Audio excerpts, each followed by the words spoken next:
नमस्कार दोस्तों, राधे राधे। जय श्री कृष्णा। राधा रानी की कृपा एवं भगवान विष्णु की कृपा आप सभी भक्तजनों पर बनी रहे। तो आइए सुनते हैं रमा एकादशी व्रत की कथा। रमा एकादशी का व्रत 28 अक्टूबर सोमवार को है। इस दिन ब्रह्म और इंद्र योग में रमा एकादशी का व्रत रखा जाएगा।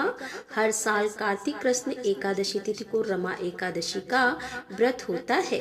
यह दिवाली से 4 या 5 दिन पहले होता है।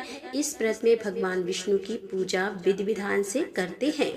उनकी कृपा से सभी प्रकार के पाप मिट जाते हैं और जीवन के अंत में उनके श्री चरणों में स्थान मिलता है। पूजा के समय रमा एकादशी व्रत कथा जरूर सुननी चाहिए या फिर पढ़नी चाहिए। जो रमा एकादशी की व्रत कथा सुनता है वह भी पाप मुक्त हो जाता है। तो आइए सुनते हैं रमा एकादशी की व्रत कथा, मुहूर्त और पारण के समय के बारे में। एक बार धर्मराज युधिष्ठिर ने भगवान श्री कृष्ण से कार्तिक कृष्ण एकादशी व्रत की महत्ता और विधि बताने का निवेदन किया। इस पर भगवान श्री कृष्ण ने कहा कि यह एकादशी रमा एकादशी के नाम से प्रसिद्ध है। जाने या अनजाने में जो व्यक्ति पाप किए होते हैं उनको यह व्रत करना चाहिए।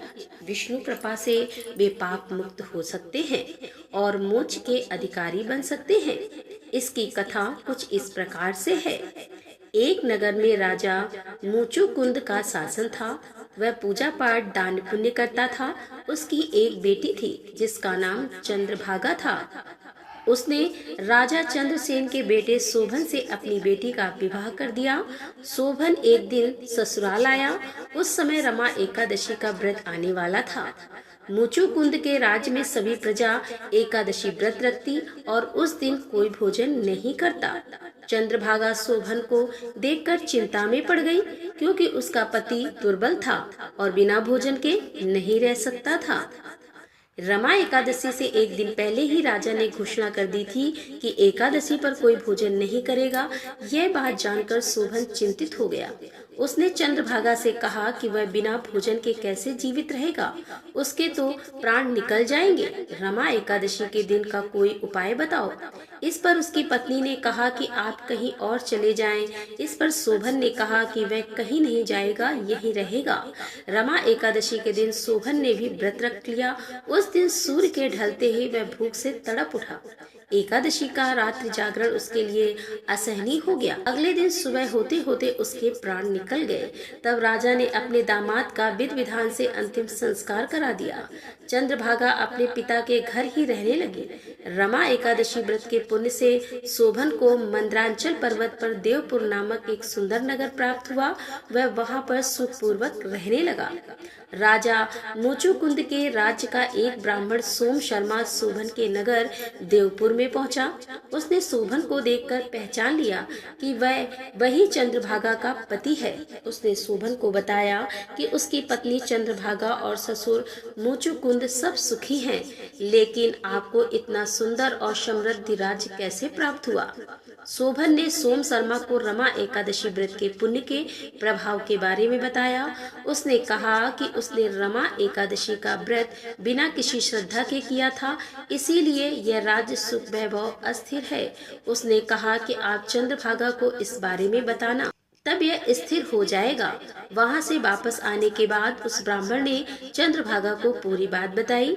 इस पर चंद्रभागा ने उस ब्राह्मण को शोभन के पास ले जाने को कहा। तब सोम शर्मा ने चंद्रभागा को अपने साथ लेकर मंदरांचल पर्वत के पास वामदेव ऋषि के पास गए। उस ऋषि ने चंद्रभागा का अभिषेक किया, जिसके प्रभाव से वह दिव्य शरीर वाली हो गई और उसे दिव्य गति प्राप्त हुई। फिर वह अपने पति शोभन से मिली। वह शोभन की बाईं ओर बैठ गई। उसने अपने पति को एकादशी व्रत का पुण्य फल प्रदान कर दिया। इससे शोभन का राज्य प्रलय काल के अंत तक के लिए स्थिर हो गया। इसके बाद चंद्रभागा अपने पति शोभन के साथ से सुख पूर्वक रहने लगी।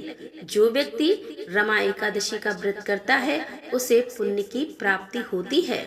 आइए जानते हैं रमा एकादशी मुहूर्त और पारण का समय। कार्तिक कृष्ण एकादशी तिथि का प्रारंभ 27 अक्टूबर रविवार सुबह 5:23 से, कार्तिक कृष्ण एकादशी तिथि का समापन 28 अक्टूबर सोमवार सुबह 10:31 से है और पूजा मुहूर्त है सुबह 6:30 से। ब्रह्म योग सुबह पूजा का मुहूर्त है 6:30 पर और ब्रह्म योग सुबह 6:48 तक। इंद्र योग है सुबह 6:48 से लेकर पूर्ण रात्रि तक और रमा एकादशी पारण का समय है 29 अक्टूबर मंगलवार सुबह 6:31 से लेकर 8:44 तक। तो दोस्तों, ये था आज का वीडियो। आशा करती हूँ कि ये वीडियो पसंद आया होगा। वीडियो पसंद आने पर वीडियो को लाइक करें, ज़्यादा से ज़्यादा इसे शेयर करें और हमारे चैनल पर पहली बार आ रहे हैं तो हमारे चैनल को सब्सक्राइब कर लें।